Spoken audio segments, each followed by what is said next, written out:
Се надевам дека имавте убав ден, почитувани, беше топол, ноемвриски ден.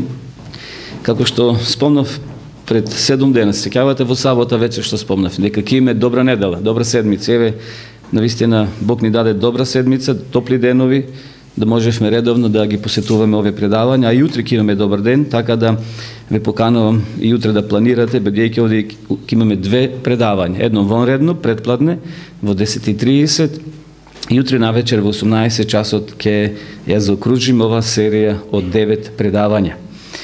Меѓутоа, нема да престанеме со утрешното последно предавање, бидејќи Библијата е еден бунар, неисцрпен и не може да се исцрпи со 9 предавања, затоа веќе водителите најавуваат дека следниот викенд ќе следуваат нови предавања. Ќе имаме посета од Белград, значи ќе се продолжи со здравствените теми, а колегата ќе зборува и за теми од Библијата во сабота навечер и другите викенди со ваш договор, овде ќе се договорите кој ќе се среќавате. Навистина, времето брзо помина и поминува. Еве, полека се ближиме кон крајот на оваа серија. Навистина, почнавме во сабота, но веќе утре нова сабота и заокружување, нова тајна на Божјата драма. Секоја вечер вие кои доаѓавте, откривавме по една тајна. Синоќа зборувавме за обвинителната клупа и видовме кој седи на таа клупа. Дали запамтивме? Кој седи? Бог.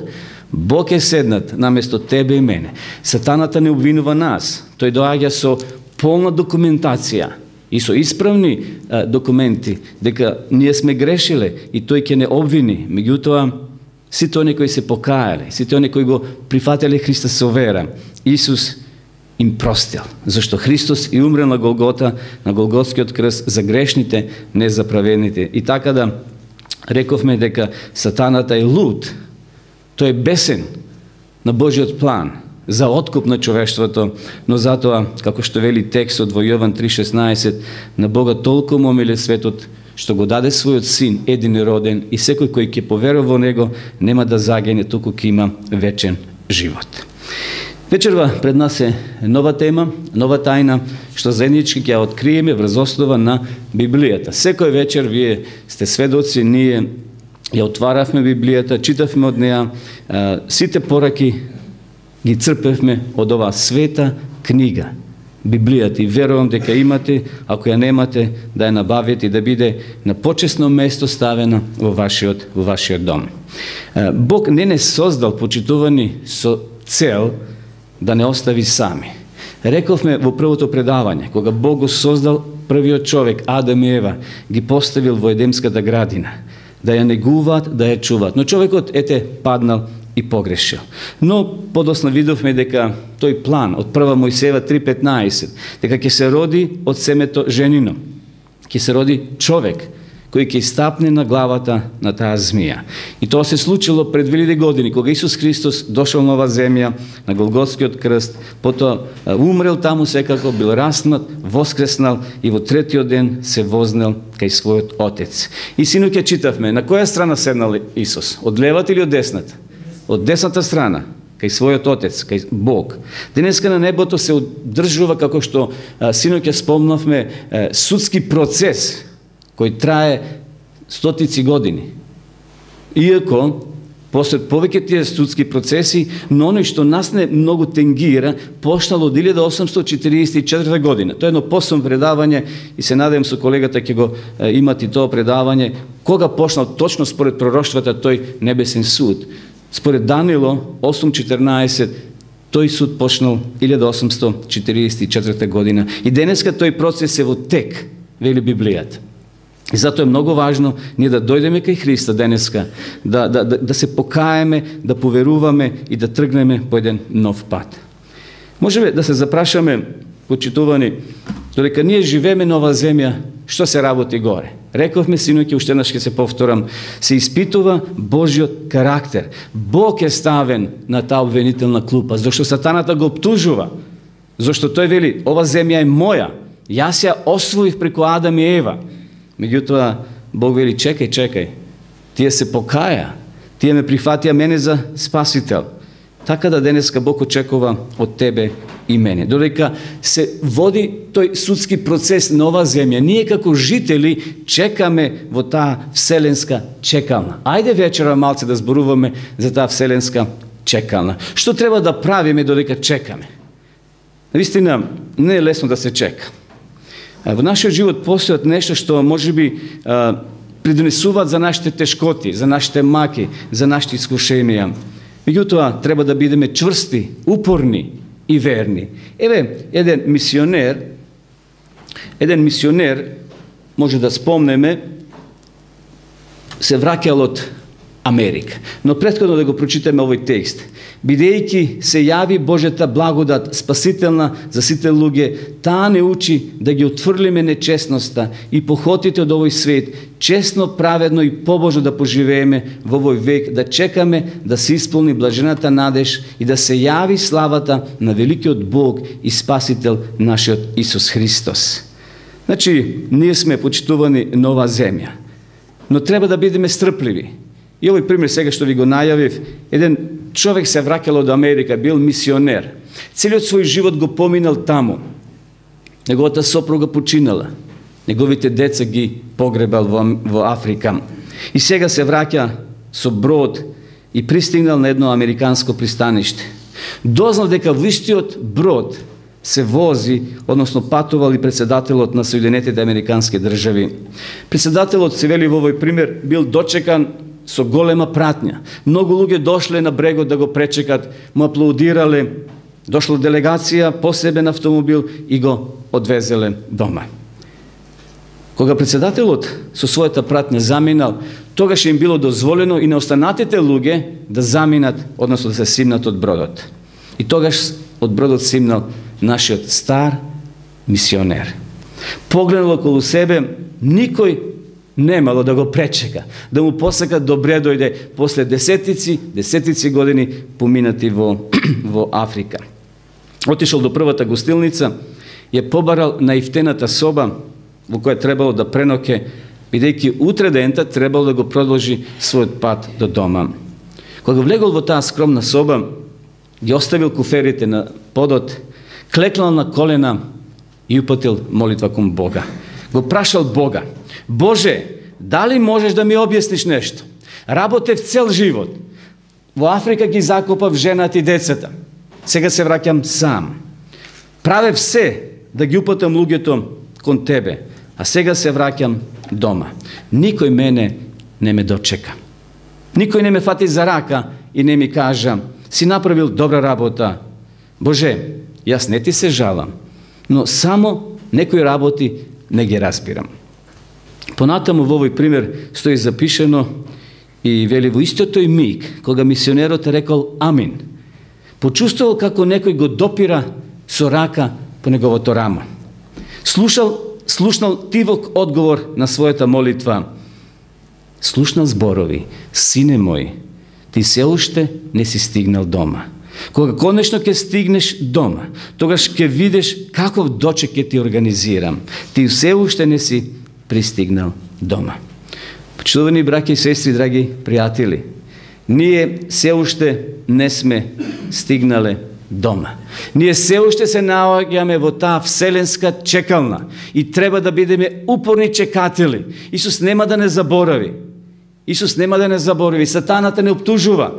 Тој не навраќа на нашите гревови, на нашите слабости. Но што е со гревот? Бидете храбри. Исус го скршил гревот. Иако гревот е се уште присутен во нашиот живот, но Исус го победил. Што се случува со смртта? Да, ние умираме се уште.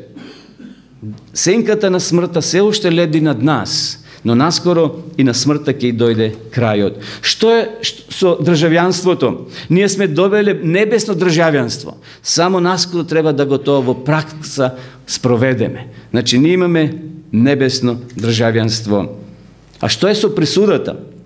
Синоќа спомнавме дека присудата се веќе полека донесува, но се уште не го знаеме незиниот крајен резултат поврзан со нашиот живот, бидејќи нашиот живот се уште служи како доказ за Христовиот карактер. И затоа синоќа рековме, многу е важно како живееме.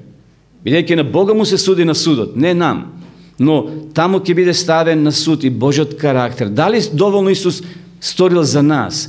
Дали тој влијал на нашата слободна волја или ни дозволи ние самите да се одлучиме за Бога или против Него? А што е со Исус Христос? Исус дали живее во нашите срца?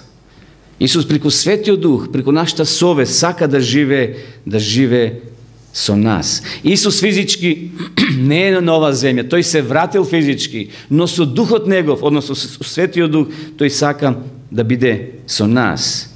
Додека ние чекаме во чекалната, овие изрази сега, но не сега, мора да ги разбереме. Значи, зборот сега, но не сега, е момент кога ние се уште чекаме да се остварат овие работи што Господ Исус ни ги ветил. И еве го текстот што пред малку го прочитавме, но уште еднаш го повториме. Бидејќи се јави Божјата благодат, спасителна за сите луѓе. Значи не треба да те оптеретува минатото. Да, си погрешил. Меѓутоа ако дојдеме кај Христа, тој ќе го избриши. Сеќавате синоќе што спомнавме каде се фрлат гревовите наши? Колку е тоа море, таа длабина синоќа? 11 километри, рековме. Бог ги фрла во длабочините морски и ставил табла на која пишува забрането ловење. Така ли беше? Значи, забрането ловење. Бог ставил табла. Бог не се навраќа на нашето минато. Но ако сме го прифатили Христа, тој сака да живееме според Неговата волја. Господ нема да задосни. Често пати луѓе не прашуваат, па вие христијаните, адвентисти, и нашето име адвентиста значи чекатели. Ние го чекаме Христа според Неговото ветување. Според Јован 14 глава од 1 до 4 Исус ветил, ќе отидам, но повторно ќе дојдам. Многу луѓе велат, Господ, кој зна кај отишол на годишен одмор и тој нема да се врати назад. Еве го текстот, а овде Петар ни одговара, Господ нема да задосни со своето ветување, како што некои мислат за бавењето, но долго време трпи, бидејќи не сака да загине некој, тоа си ти и јас, туку сите да се покајат. Почитувани, треба да знаеме во кое време ние денес живееме. Дали твојот и мојот часовник го покажуваат вистинското време? Не мислам ова физичко време, туку времето, духовно време, време на Христовото враќање. Ние вечера малце подолу ќе спомнеме токму твојот часовник и мојот што покажува. Колку сме ние близко до Христовото доаѓање, а покана за тоа утре предпладне во 10:30, посебна тема. Исус доаѓа. Дали Исус ќе го одржи своето ветување и како Исус ќе дојде? Ако сакате да ја откриете таа тајна, утре предпладне во 10:30 ќе бидеме овде за вас. Значи, Исус ветил, но тој чека и ти и јас, и сите оние, илјадници, милиони луѓе, кои се уште не слушнале за Него, да се покајат. Бог вели на друго место, не ми е мила смртта, но еден ден ние според нашиот избор или ќе бидеме спасени, или ќе бидеме изгубени. Господ овде нема да има никаква грешка. Кога би на една платформа ставиле 20 луѓе кои живееле по 100 години, сигурно секој од нив би рекол дека 100 години кои ги проживееле на земјата и не биле многу. Еве веќе ние чекаме 2000 години. Исус се уште не е дошол. Но Петар вели, Господ не доцни. Како што некои мислат дека Господ нема да дојде. И тоа правете го, знаејќи го ова време, понатаму Павле вели, апостол Павле, веќе дојде часот да се разбудете од сонот, зашто спасението е сега поблиско до нас, отколку кога поверувавме. Ноќта одминува, а денот се приближи. Да ги отфрлиме пак сите дела на мракот и да се облечеме во оружјето на светлината. Да живееме пристојно како дење, не во срамни гоштевки, пијанство, не во блуд и нечистотија, ниту пак во препирка и завист, туку облечете се во Господа Исуса Христа и грижата за телото не претварајте ја во страсти, не суди го својот брат. Очигледно, апостол Павле овде вели дека ние го знаеме времето. Павле вели го знаеме времето, но дали сме подготвени кога Исус би дошол утре? Дали сме ние подготвени да кажеме, еве го нашиот Господ кога го чека? Или би рекле, Боже, ајде одложи уште на недела, некои работи да ги средиме со комшијата, со пријателот, со домашните. Зато Господ чека. Тој ќе процени според неговата проценка и ќе се појави нова земја. Но наше е да го знаеме времето, да внимаваме на времето. Дали сте биле во Англија?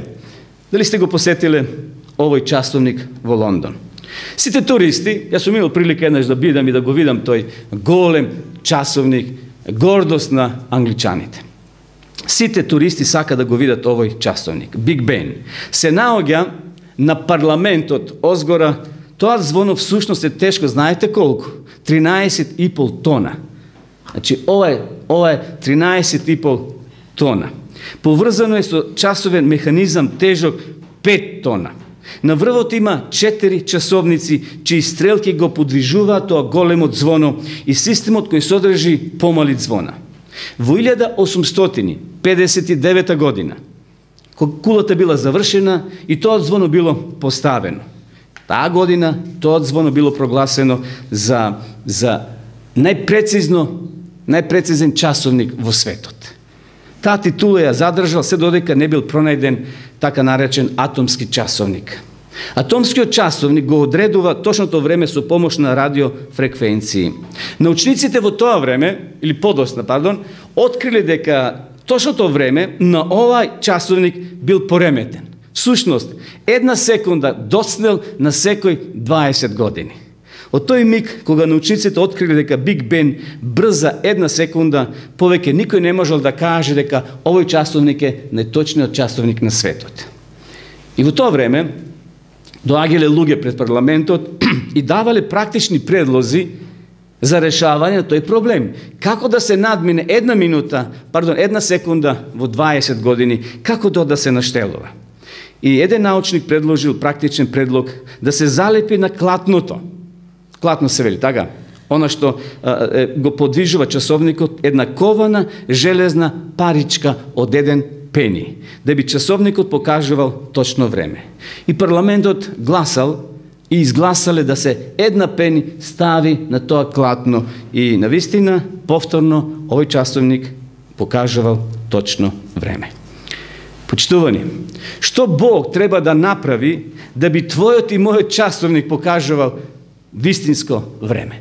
Дали треба да се залепи 1 пени или нешто друго Бог да направи да ти и јас бидеме свесни за времето во кое живееме? Сите ние се раководиме според часовниците, според календарите. Сите велиме немаме време. Иако денонокијето е исто како во времето на Адам и на Ева, 24 часа. Но ние брзаме, сакаме во 1 час 100 работи да завршиме и затоа немаме време. Иако денеска има мобилни, има телефони, има други средства за комуницирање, луѓето велат немаме време. Во кое време ние живееме? Еве што вели апостол Павле. Читајте го заедно со мене. Како да ги листиме дневните весници, црна хроника. Еве што пишува. Во последните денови ќе настанат какви времења? Тешки. Тешки времења, почитувани. Зашто луѓето ќе станат сребролюбиви, себелюбиви, самофалци, горделивци, хулители, непокорни кон родителите, неблагодарни, неправедни, безбожници. Зарем е можно во век 21 да луѓето постанат безбожници? Кога Библијата може да најдете секаде и на интернет и во вашиот мобилен телефон да ја ставите и да ја читате, луѓето, Павле вели во неговата прогноза, тоа е Божја прогноза, не Павлова, тој само тоа го запишал, луѓето ќе станат безбожници, непомирливи, клеветници, невоздржливи, нескротливи, недобролюбци, предавници, пребрзи, надоени, повеќе сластолюбиви отколку боголюбиви. Наистина, каква страшна слика. Во каков свет ние живееме, почитувани? Библијата вели, знаете дека во последно време ве очекуваат тешки времења. И затоа не треба да се ние обесхрабриме ако твојот комшија не ти вели добар ден или добро вечер. Или ако твојот комшија сака да земе дел од твојата земја. Зошто? Еве какви ќе станат луѓето. Што повеќе да заграбат на штета на другиот. Овој библиски текст се однесува на нашето општество. Живееме во општество во кое е многу полесно да човекот ја посети месечината или пак да се испрати ракета на Марс. А многу е потешко да се отиде кај некој стар човек, кај стара жена, некој брачен пар во години да им се помогне. Навистина, тешко време. Почитувани, ние сме во побуна против Бога. Ние всушност секојдневно ги гледаме овие гледки, овие слики на оваа земја на која живееме. Еве што кажал Плаут, вака го опишал човекот. Homo homini lupus. Што тоа значи? Човекот на човекот му е волк. Човек на човекот му е волк. И навистина, во оваа денешно општество, почитувани, владеат волчни правила. А преку тоа сме сведоци на маки, на беззаконие, несигурност, задолжување, страв, сомнеш, разочарување. Навистина, живееме во еден тежок свет, односно тешко општество. Дали понекогаш размислувате колку сме ние во овие простори на Балканот, овде во нашата земја, благословени? Зошто Бог ни дозволил тука да живееме, а не во Сирија, во Пакистан или во некоја друга земја? Светот е полн со неизвестност. Дали знаете дека луѓето премногу се финансиски задолжени? Наскоро ќе нема човек кој нема да биде задолжен финансиски. Владе страв, сомнеш, разочарување. Непрекинато сме бомбардирани со трендови кои го обликуваат нашето мислење. Кога се возиме во автобус или во воз, чувствуваме како да сме обкружени со политичари. Сите зборуваат за одлуките кои треба да се донесат во Лондон, во Брисел, во Москва, Вашингтон или во Скопје. Сите се прашуваме како тие одлуки ќе влијат на нашето општество, на нашиот живот. Навистина, почитувани, колку е духовниот часовник? Сега е 15 до 7 на вечер.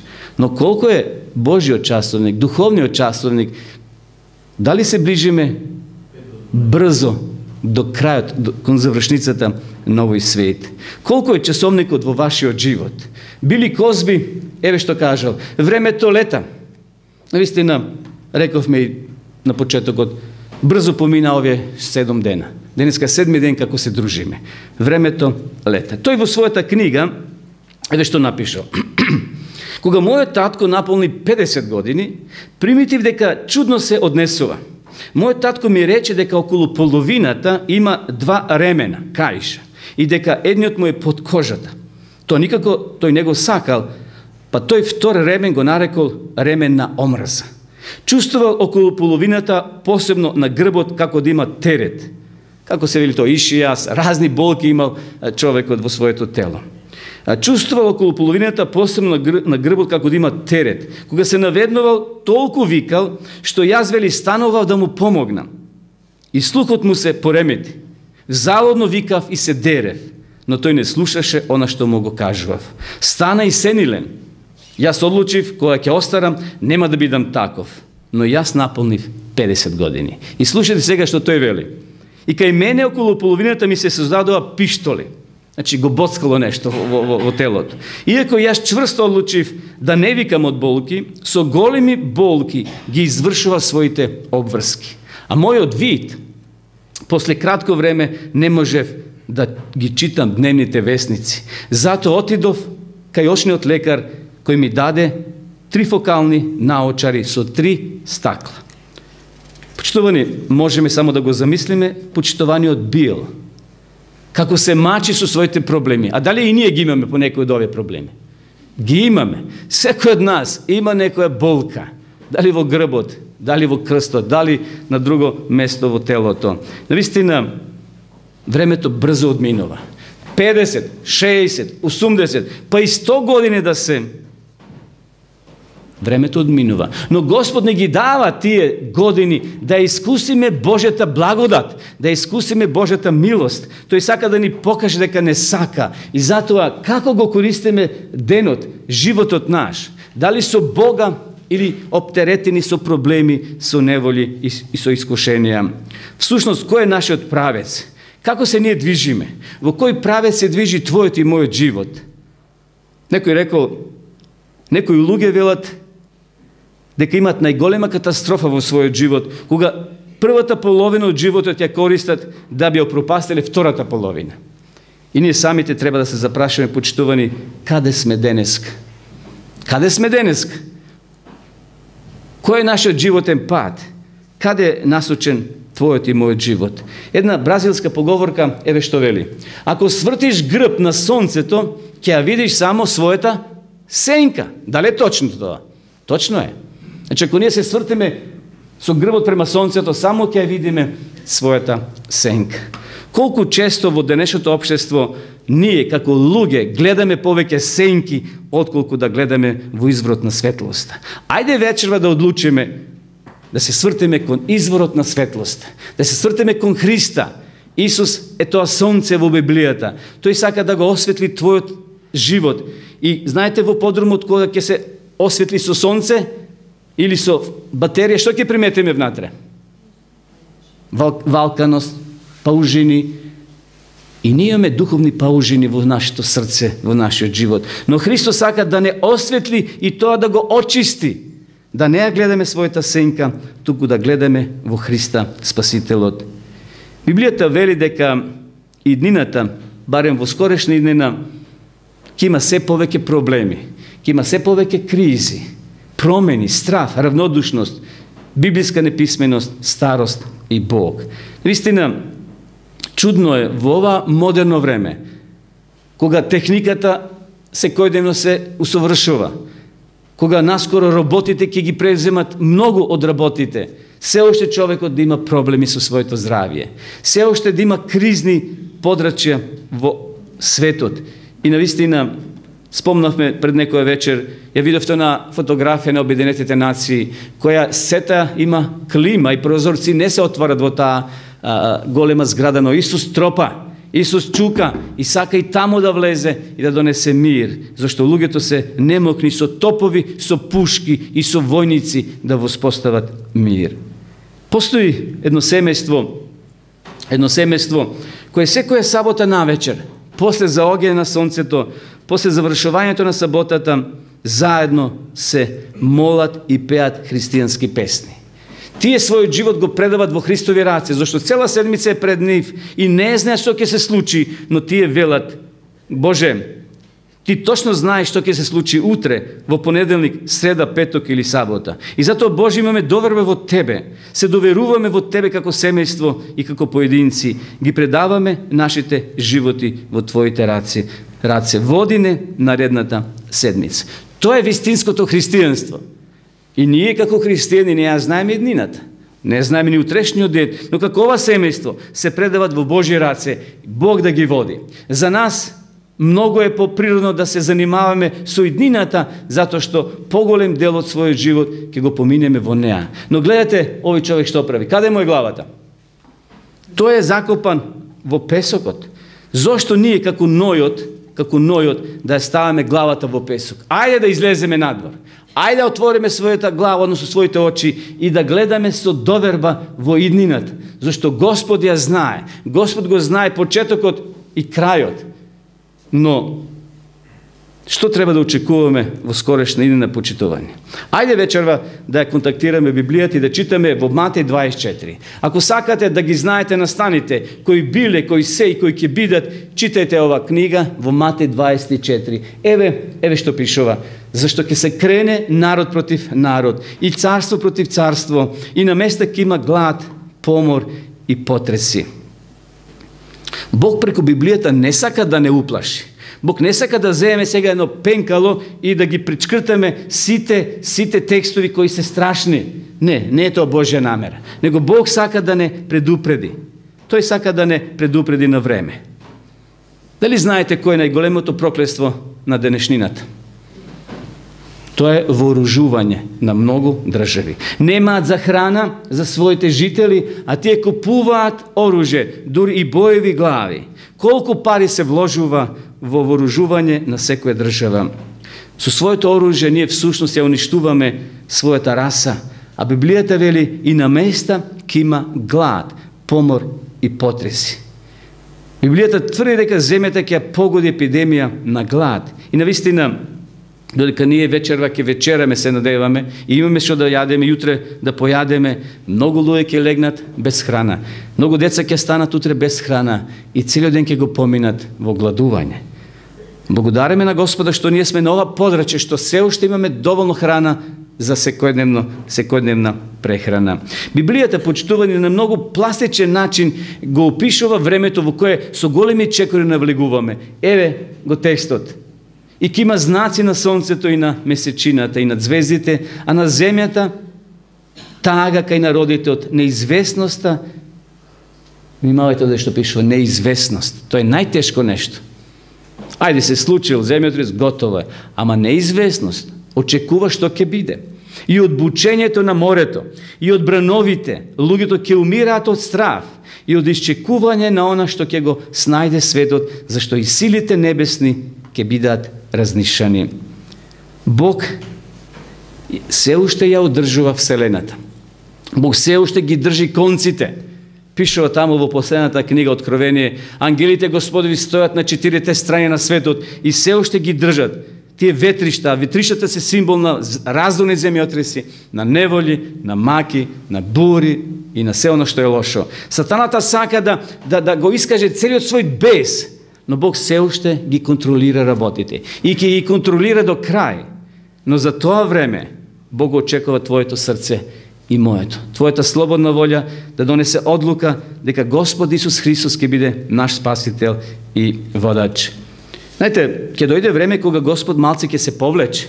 Ќе се повлече и ќе каже: чекајте, Господо, вие тоа го баравте, вие така одлучивте.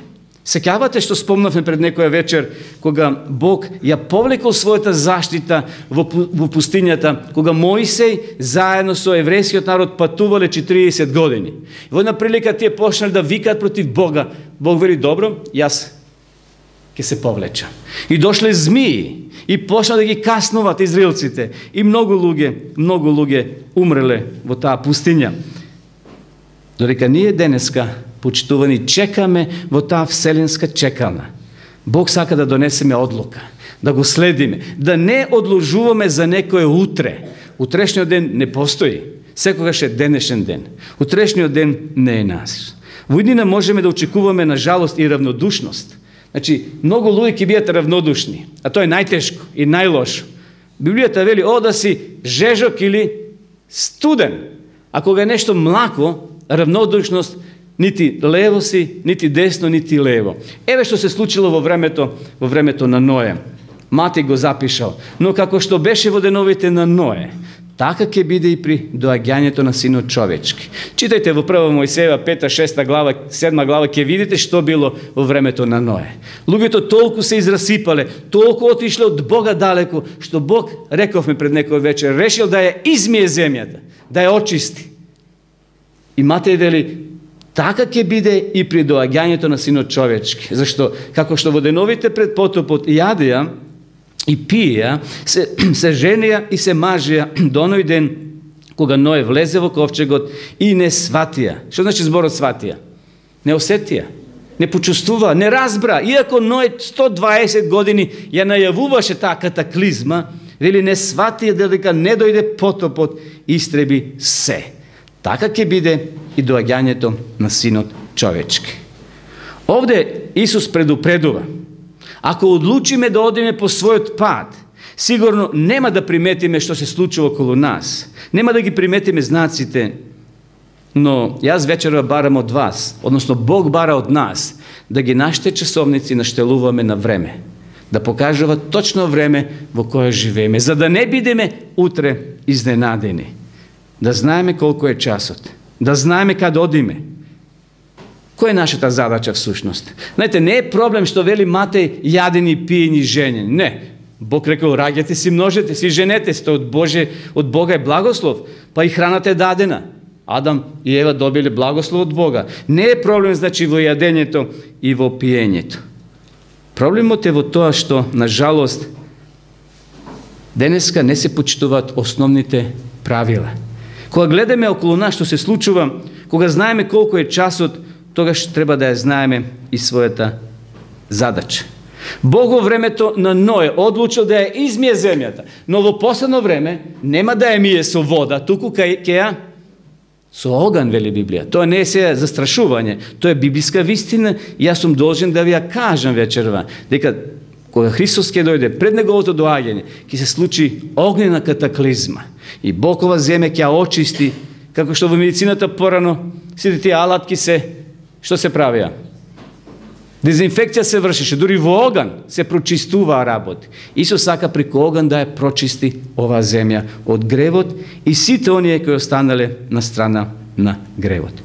Непознавањето на Библијата, почитувани, рековме пред малце, исто така ќе биде знак и доказ дека се ближиме кон завршницата на оваа генерација. Страшно е како генерација што малку знаеме денеска за Библијата. А Библијата, знаете, има мок, има сила да го менува човечкиот живот. Ако имаш проблеми со цигара, ако имаш проблеми со алкохол или со некој друг порок, преку Библијата Бог ќе ти помогне, верувај во тоа. Само е потребно да покажеш вера, а колку рековме каква вера да покажеме, колку ситна, како синапово зрно. Гледате колку едноставно. Бог не бара од нас некој метанија, да клечеме, да одиме на свети места, па таму да постеме, да јадеме корки леб, па така да го привлечеме Божето внимание. Не, Бог е едноставен. Дојди, вели, таков каков што си, со целиот твој терет, со сите твои проблеми и маки. Но уште нешто ќе се појави пред Христовото доаѓање. Ќе се појават лажни Христоси и лажни пророци и ќе покажат големи знаци и чуда за да ги прелажат, ако е можно, и кого? Оние избрани, всушност оние кои одлучили да го следат Христа, тие ќе имат повеќе притисоци со цел ќе ти кажат комшиите, зарем и ти бе станена уверец, зарем и ти се определи да живееш така, ма гледај луѓето како уживат, јадат, пијат и се веселат. Да, тоа се лажни притисоци, но лажни Христоси кои на еден начин сака да извршат притисок врз тебе, но Бог очекува ти да го пронедеш вистинскиот пат. Исус вели, јас сум пат, вистина и живот. Наистина, почитувани, не треба се да веруваме што ќе прочитаме на интернет. Немојте се да верувате. Проверувајте низ Библијата. Ако утре на некоја телевизија во Македонија прочитате вест дека Исус дошол во Лондон, во Вашингтон или во Москва, не верувајте. Веднаш ставете црвено. Зошто? Ние утре ќе зборуваме за Христовото доаѓање. Христос ќе дојде јавно, видливо. Не тајно таму во некоја соба или во некоја просторија. Исус ќе дојде видливо за сите нас. Во една прилика го запрашале Били Грејм, познат протестантски проповедник кој во длабока старост е. Што ќе се случи со светот? Каде оди овој свет? А Бил еве што одговорил. Ја прочитав последната страница од Библијата и ми се чини дека се ќе биде во најдобар ред. Дали е во право човекот? 100% е во право. Бог ги држи конците и се ќе биде во ред. Ако ги најавивме катаклизмите, проблемите, искушенијата, лажите Христоси, Били вели, се ќе биде во ред. Бог нема да не остави сами. Тој секогаш е со нас. Веќе спомнавме дека ќе остарееме сите ако Исус наскоро не одлучи да се врати назад. Сите ние сме склонни да забораваме. Понекогаш постарите се сенилни и ние или тие помладите па се подсмеваат како таткото, дедото заборавил што кажал вчера. Но тоа е проблем на сите нас и на младите утре тоа ќе се случи. Еве еден брачен пар. Токму ова ќе го илустрираме вечерва.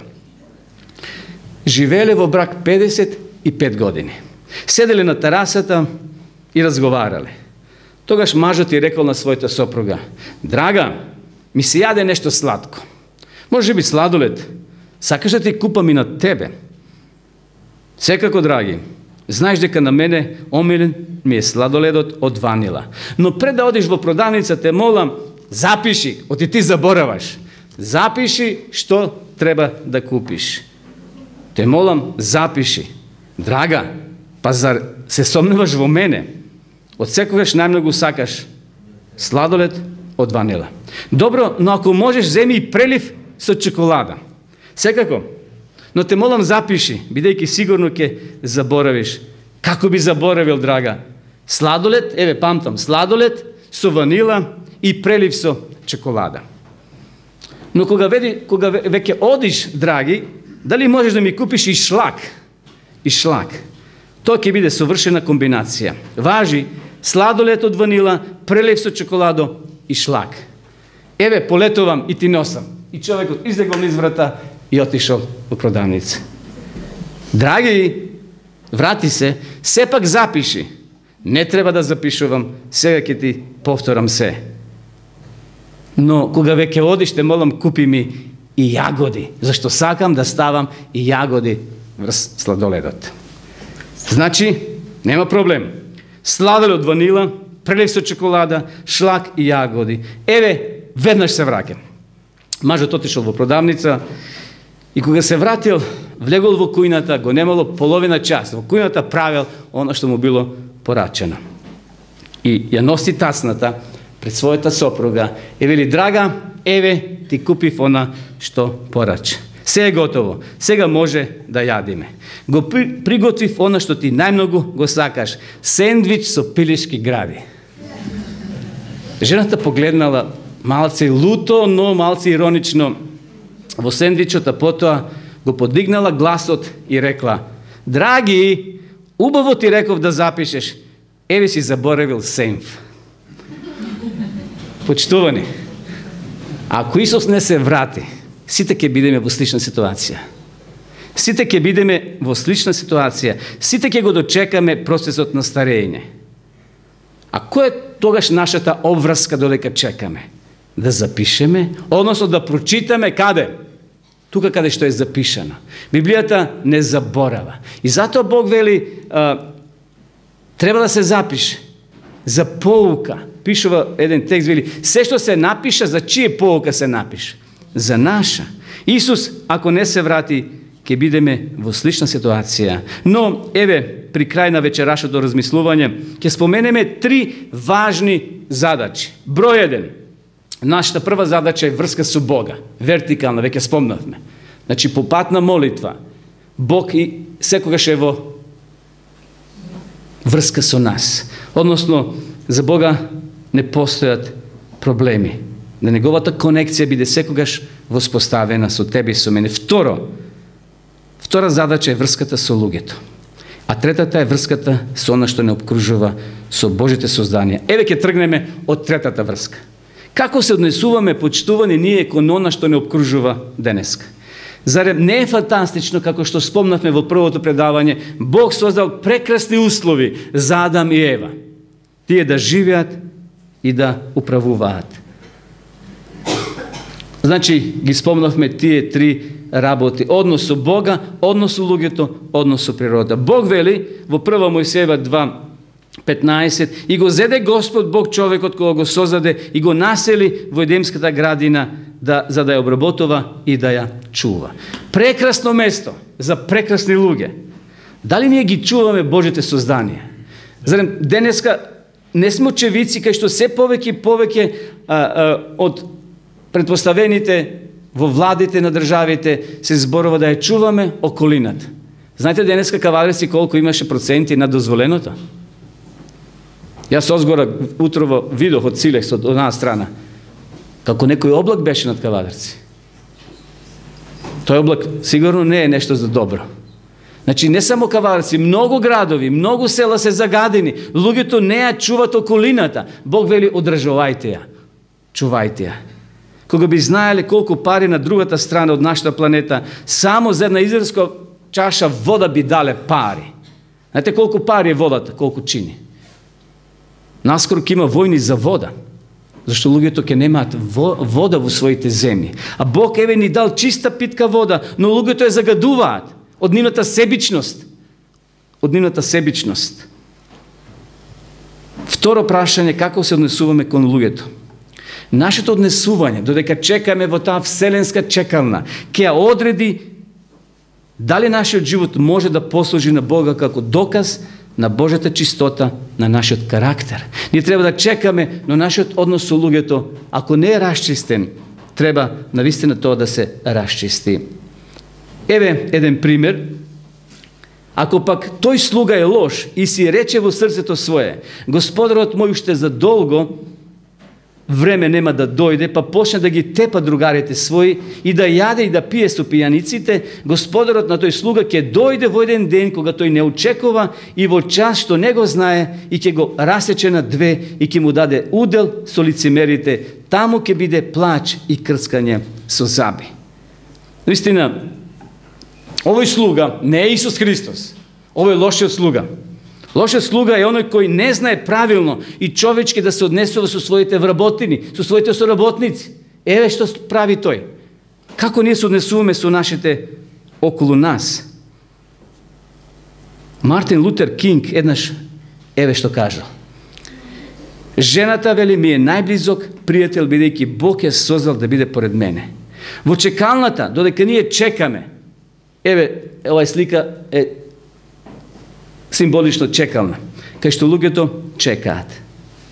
Тогаш Царството Небесно ќе заприлега на 10 девојки кои ги зедо своите светилки и излего да го пресретнат младоженецот, и тие излегле. 5 вели од нив беа мудри, а 5 неразумни. Каква е разликата помеѓу мудрите и немудрите? И претходниот тој лош домакин, како се однесувал со своите предпоставени, односно со своите подчинети. Ова категорија на луѓе, ова слика всушност представува категорија на луѓе пред Христовото доаѓање, почитувани. Едни ќе бидат мудри, кои со мудрост, со внимание ги пратиле знаците, го гледале часовникот како одминува, и оние другите кои рекле нема да дојде младоженецот се уште. Тој нема да дојде, бидејќи еве задоцнел. Меѓутоа, и така секој што слуша и ги исполнува моите зборови, ќе го споредам со мудар човек кој се изградил куќа на камен и заварна дожд и надојдоа реки и дувна ветрови и навалија на таа куќа, но таа не падна зашто беше изградена на камен. Врз основа на што ти го градиш твоето спасение и моето, и јас, врз основа на што го градиме нашето спасение. Ако е на песок, ќе дојдат проблеми, ќе дојдат ветришта, ќе дојдат искушенија, ќе падне таа куќа. Но ако е на камен, таа куќа ќе остане чврста, без разлика какви проблеми ќе најдат. И понатаму текстот вели, а секој што ги слуша овие мои зборови и не ги исполнува, прилега на глупав човек кој си изградил куќа на песок. Битно е, почитување, да слушаме, да разбереме и да извршиме. Не е доволно ако ти одиш на лекар и наполниш цело кесе лекови, од зеген ги купиш и ги оставиш во фиоката. Дали имаш корист од нив? Ништо. Ти понатаму ќе боледуваш. Но ако ги конзумираш и ги го потребуваш, сигурно ќе ти помогнат. Ние ако имаме Библијата, имаме сознанија, а не ги спроведуваме тие начела, тие принципи, ништо нема да ни биде од полза. Исус ќе дојде, а ние нема ниту да го приметиме неговото доаѓање. Постои една интересна приказна, еве при крајот да ја спомнеме и неја. Петелот на фармата се однесувал фраерски. Се гледал, се приметувал, се знаел што се случува. Бил како газда. Но само еднаш со гордост ги затворил очите и за миг го грабнала лисицата. И додека лисицата го носела во устата, Петелот размислило како да се ослободи. Одеднаш Петелот рекол: Лисо, слушаш како кучињата лајат? Имаат така убав глас. Покажи ми како вие лисиците се огласувате, како лаете. Лисицата ја отворила устата и Петелот се ослободил и летнал на првата гранка, горе се поставил. А тогаш лисицата еве што кажала: проклета е устата која е отворена, а требаше да биде затворена. А на тоа Петелот одговорил: проклети се очите кои се затворени, а би требало да бидат отворени. Почитувани, дали твоите очи се вистински отворени или повеќе отворена твојата уста? Ајде да ги отвориме нашите очи, за да го видиме времето во кое живееме, зашто се наоѓаме во вселенската чекална. Немој да го преспиеме времето на Христовото доаѓање. Знаците еден по еден се редаат. Библијата ни е на дофат на нашите раце. Како го живееме нашиот живот во овој денешен свет?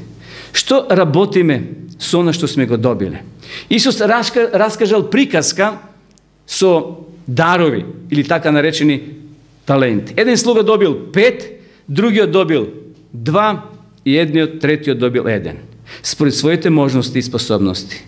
А потоа нивниот господар, вели Библијата, заминал. И еве го текстот. Зашто тој ќе постепи како човек кој тргнувајќи на пат, ги повика своите слуги им го предаде својот имот. И на едниот му даде 5 таланти, на другиот 2, а на третиот 1. Секому според способноста негова и веднаш си замина. Овој трговец е Исус Христос. Тој беше на оваа земја 33 години. Ни даде дарови според нашите способности и замина, но повторно да се врати. Тој ќе се врати на оваа земја. Тој ни дал способности. Зашто ќе ги употребиме? На слава на Бога или на оној другиот непријателот? Пред Исусовото доаѓање, почитувани, ќе се формират само 2 групи. Нема неутралци. Нема поделена личност. Или ќе бидеш со Бога, или против Бога.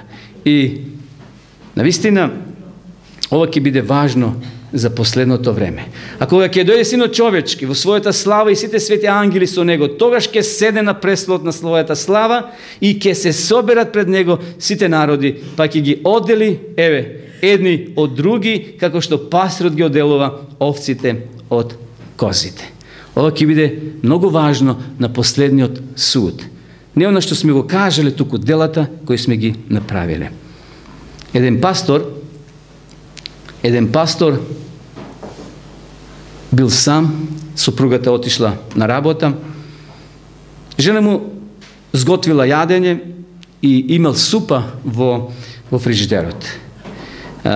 Затрупал еден бездомник на неговата врата и тој му рекол: ајде, пријателе, дојди внатре. Ставил танир на масава и сега се кршил во умот дали да му даде на бездомникот супа топла или да му направи, да му намачка едно парче маргарин или нешто друго. Но се запрашал: да беше Исус вечерва гостин во мојата соба, во мојата кујна, во мојот дом, дали би му ја дал супата или би му намачкал маргарин на леп? Потоа зел танир и му ја дал супата на бездомникот, а на себе си намачкал и тој каснал. Потоа го прашал бездомникот дали има скоро капено. Бездомникот одмавнал со глава и рекол: кој зна кога последен пат се капев. Го уклучил бойлерот, му дал чисти алишта, долни веш, чисти чорапи и човекот, како препороден, излегол од купатилото. Пасторот бил во искушение да му даде стари чорапи, пробушени панталони, но сепак се прашал: што би Исус направил да бил на моје место? Потоа на бездомникот, како што спомнав, му дал нови работи. Почитувани, додека чекаме во небесната, односно вселенската чекална. Која е нашата обврска? Дали само да чекаме? Не, и да помагаме на оние кои се во немаштина. Колку што стои до нас да им помогнеме. Може би со добар збор, може би со нешто друго. Бог очекува од нас неговиот карактер да се преслика преку твојот и преку мојот живот. Барајте го Господа додека може да го најдете. Викајте го додека е близу.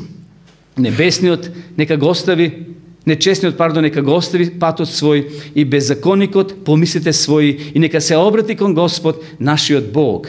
И тој ќе го помилува, зашто е многу милостив. Љубовта на небесниот Отец не повикува вечерва, почитувани, да се вратиме сите во својот дом. Да не се двуумеме, да не одложуваме за утре, зашто утрешниот ден не е наш. Господ нека ни помогне, додека чекаме во таа небесна, односно вселенска чекална, да бидеме упорни, истрајни и верни, да не се откажуваме, зашто непријателот ќе притиска и ќе каже: врати се назад, таму ти беше убаво, таму имаше пријатели, одеше во кафани, го правеше она. Да, меѓутоа тоа е толку поминливо. Господ сака да ни даде спасение. Знаете која е Божјата задна намера? Да се најдеме во новиот град Ерусалим и таму да бидеме или комши, или пријатели во иста улица. Но Господ ќе биде многу жалостен ако јас и ти не се приготвиме, не го прифатиме во своето срце и не одлучиме да живееме според неговата волја. Господ нека не води и нека не чува. Амин. Ке се помолиме така седејќи, драги Бог.